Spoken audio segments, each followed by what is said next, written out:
एंड्रोक्लीज नामक एक व्यक्ति रोम के सम्राट का गुलाम था।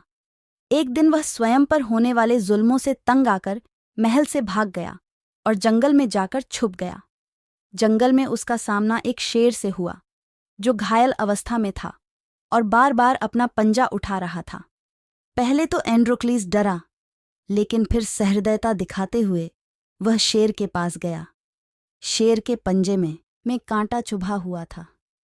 उसने कांटा निकाला और कुछ दिनों तक घायल शेर की देखभाल की। एंड्रोक्लीज की देखभाल से शेर ठीक हो गया। आभार में वह एंड्रोक्लीज का हाथ चाटने लगा, फिर चुपचाप अपनी गुफा में चला गया। इधर सम्राट के सैनिक एंड्रोक्लीज को ढूंढ रहे थे। आखिर एक दिन वह पकड़ा गया। उसे सम्राट के सामने पेश किया गया। सम्राट बहुत नाराज था। उसने एंड्रोक्लीज को भूखे शेर के सामने फेंक देने का आदेश दिया। जिस दिन एंड्रोक्लीज को शेर के सामने फेंका जाना था, उस दिन एक मैदान में रोम की सारी जनता इकट्ठा हुई। सबके सामने एंड्रोक्लीज को भूखे शेर के पिंजरे में फेंक दिया गया। एंड्रोक्लीज डरा हुआ था। उसे मौत सामने दिख रही थी।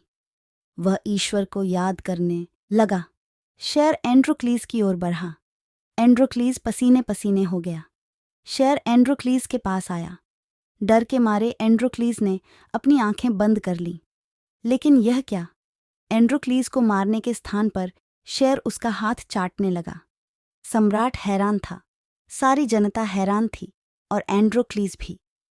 अंततः एंड्रोक्लीज समझ गया कि हो न हो ये वही शेर है जिसकी घायल अवस्था में उसने देखभाल की थी।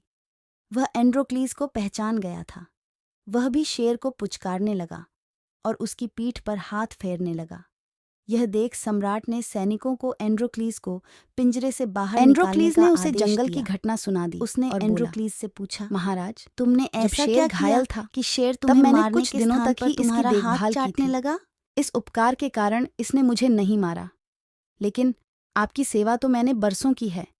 इसके बावजूद आप मेरी जान ले रहे हैं। सम्राट का दिल पसीज गया। उसने एंड्रोक्लीज को आज़ाद कर दिया और शेर को भी जंगल में छुड़वा दिया।